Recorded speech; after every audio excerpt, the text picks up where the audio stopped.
Olá!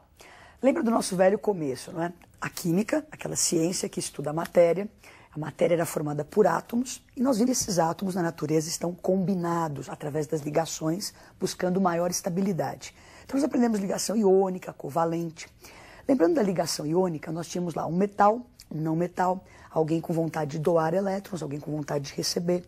Quando havia essa troca de elétrons, surgiam as cargas, não é? Os íons, partículas com carga. Nós vamos falar um pouquinho sobre essas cargas. Vamos dar uma olhadinha na tela. Então tá lá, olha, NaCl, o Na tem uma carga positiva mais 1, o Cl negativa menos 1. Então deu, recebeu.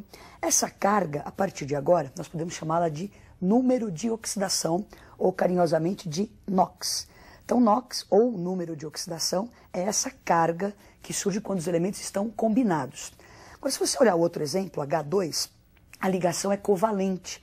E nesse exemplo, com átomos iguais, 2 hidrogênios. Então não há a diferença de eletronegatividade entre eles, portanto não temos carga. Então aí a carga seria zero, uma partícula sem carga. A nossa aula agora vai o seguinte, nós vamos aprender a determinar o NOx das espécies químicas. Então você vai fazer um exercício, determine o número de oxidação dos elementos abaixo. Você pode ter 3 tipos de espécies químicas. Uma substância simples, uma substância composta ou íons. Então o que nós vamos fazer agora é aprender a determinar a carga, o NOx, dessas 3 coisas. Substância simples, composta e íon. Então vamos para a tela e observar essas regrinhas. Regrinhas que você vestibulando tem que saber de cor.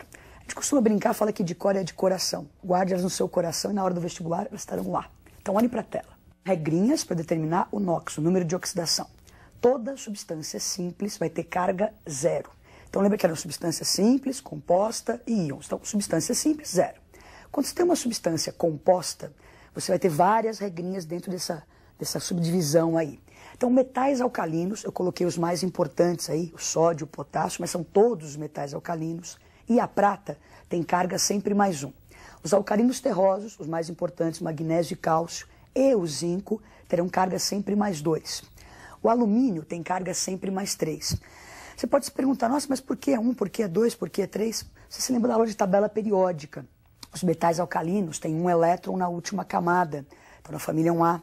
Os alcalinos terrosos têm 2 elétrons na última camada. O alumínio tem 3 elétrons. Sendo metais, gostam de doar o que tem na última camada. Por isso a carga ser mais 1, mais 2 e mais 3. O hidrogênio, ele normalmente, né, na maioria das vezes, tem essa carga mais 1, quando ele está ligado principalmente a não metais. Pode acontecer, é uma exceção, o hidrogênio está ligado a um metal, daí sua carga seria menos 1. Então, o oxigênio também, na maioria dos compostos, tem uma carga que é menos 2. Calcogênios, principalmente o oxigênio e enxofre, e os halogênios, flúor, cloro, bromo e iodo, quando estiverem na ponta direita de uma molécula, presta atenção um pouquinho, olha, nós estamos falando das regras para determinar o NOx. Então, isso daí é uma regrinha. Então, o calcogênios e halogênios, a regra só vale para esses indivíduos quando estiverem na ponta direita. Então, os calcogênios valem menos 2 e os halogênios valem menos 1, só na ponta direita. Nós acabamos de ver as regrinhas de substâncias compostas. Muitos elementos estão faltando, a gente tem só alguns elementos na regra. Então, uma substância composta, o somatório do NOx total, quer dizer, a soma da carga total tem que dar 0. Então, uma substância composta tem carga total 0. Nós vamos pegar um exemplo do carbonato de sódio para mostrar isso, né? E os exercícios são mais ou menos nesta linha. Então, você tem aí o carbonato de sódio. Pelas regrinhas, nós vimos que o sódio tem carga mais 1 e que o oxigênio tem carga menos 2. Eu não sei a carga do carbono, preciso descobrir a carga do carbono.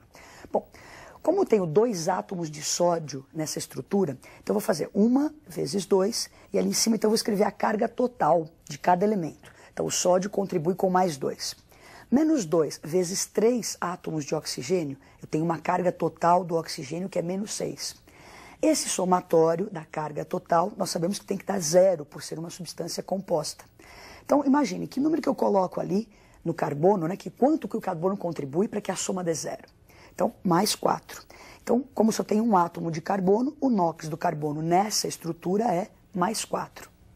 Então, agora nós vamos ver os íons, né? Primeiro caso, o íon simples. Então, íon é a partícula que tem carga. Simples porque tem só um elemento.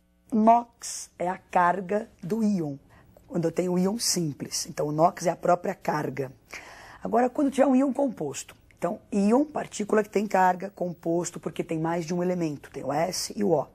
Aí, nesse caso, o somatório das cargas, né, o somatório da carga total, não é zero como na substância composta. Aí o somatório tem que dar a carga do íon, que nesse exemplo é -2. Então, vamos fazer a continha. Como é que eu calcularia o NOx do enxofre, do oxigênio, nesse íon, SO4 2-? Então, você sabe que o oxigênio, está na regra, ele vale -2. Vezes 4, a carga do oxigênio nessa estrutura é -8. Como é um íon composto, o somatório tem que dar a carga do íon, que é -2. Então, quanto vale o enxofre nessa estrutura?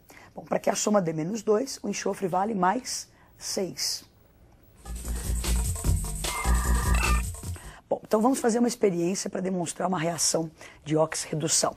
Então, você tem aqui dicromato de amônio, essa cor alaranjada é característica do dicromato, e temos aqui uma raspinha de magnésio. Nós vamos colocar fogo no magnésio, a combustão do magnésio vai liberar calor, que vai aquecer o dicromato, nós vamos ver o fenômeno então que vai gerar aí.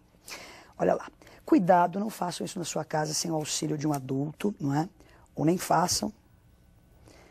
Então, o magnésio queima com uma luz muito bonita, muito intensa, não é? Uma experiência bonitinha. A gente fala que parece um vulcãozinho. Então libera gás aqui, ó, você consegue ver umas fuligenzinhas. É muito bonitinha.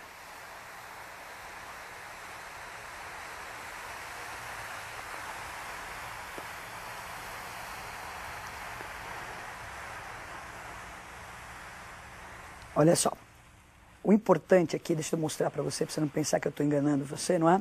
Olha aqui o magnésio quando queima, forma óxido de magnésio, que é esse pozinho branco aqui, ó. Então o magnésio ele não participou da reação aqui, ele só deu o calor necessário para que se decompusesse, para que houvesse a decomposição do dicromato de amônio. Então olha só, nós tínhamos algo que era laranja e ele ficou verde, não é?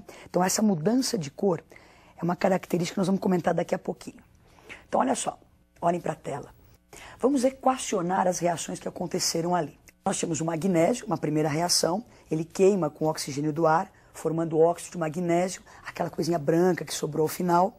E a outra reação, que aconteceu com o calor liberado pela primeira, então está lá o dicromato de amônio, ele se decompõe em óxido de cromo, nitrogênio e vapor de água. Então aquele pó verde que sobrou é o óxido de cromo 3.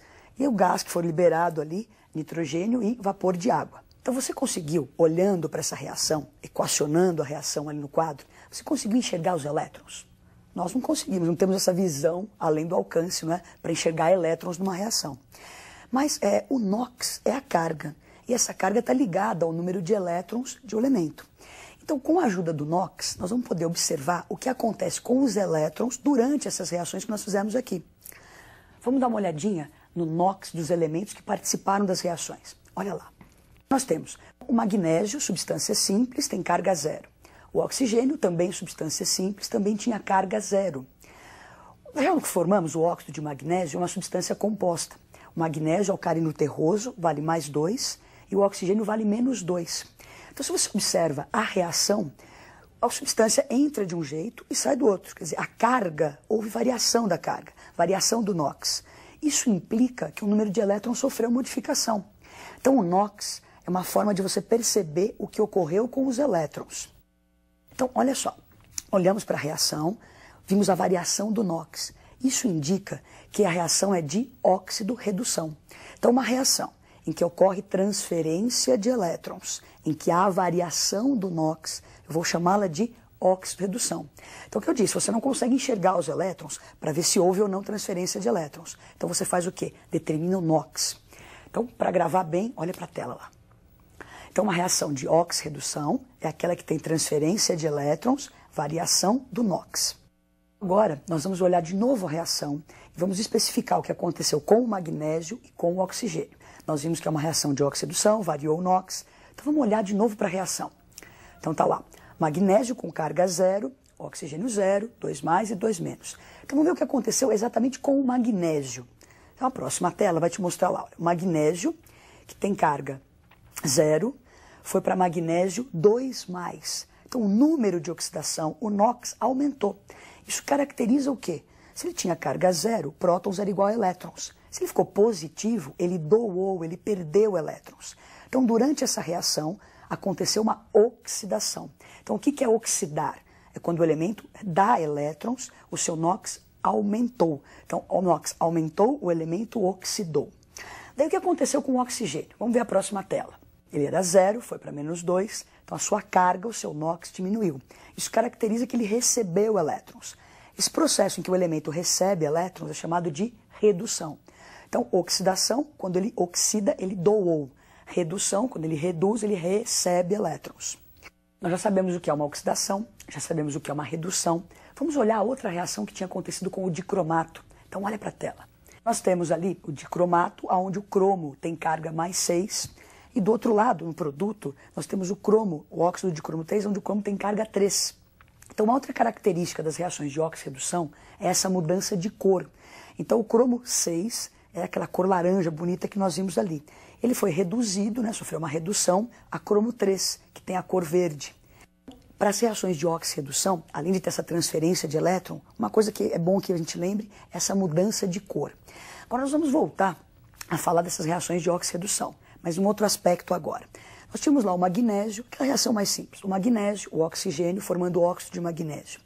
A reação acontece porque o magnésio encontra o oxigênio. Quando eles se encontram, o magnésio tinha vontade de dar elétrons e o oxigênio vontade de receber. Então o magnésio foi lá e doou elétrons. Então, a hora que ele está doando, ele provoca no oxigênio a redução. E o contrário, o oxigênio, a hora que recebe o elétron, provoca no magnésio a oxidação. Meio confuso isso, né? Mas nós vamos organizar isso direitinho. Esse provocar a gente chama de agente oxidante e agente redutor. Vamos organizar essa bagunça toda na tela. Olha lá. Nós tínhamos lá o magnésio, que vai de 0 para +2. Ele, magnésio, oxidou. A hora que ele dá, ele provoca no oxigênio a redução. O oxigênio de 0 para -2 recebeu. Ele provocou no magnésio a vontade de dar. Então, quem é o agente oxidante, quem é o agente redutor? Vamos ver a próxima tela. O agente redutor é a substância que contém o elemento que sofre oxidação. O agente redutor é aquela substância que provoca a redução. Então, olha, a substância sofre oxidação, provoca a redução. Então, no nosso exemplo, o redutor é o magnésio.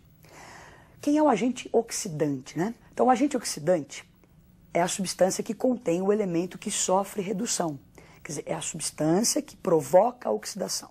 Então, olha, eu provoco a oxidação, eu sofro redução. Então, no nosso exemplo, o oxidante era o oxigênio. Nós aprendemos hoje a determinar o NOx, aprendemos a identificar uma reação de óxido-redução. Lembre-se que uma reação de óxido-redução é aquela que tem a transferência de elétrons, a variação do NOx. E aprendemos a identificar quem é o agente oxidante e redutor. Espero que tenha ficado claro que sempre o agente oxidante e redutor você procura no primeiro membro, do lado dos reagentes. São as substâncias que se encontram e uma provoca algo na outra. E até a próxima aula. Estudem!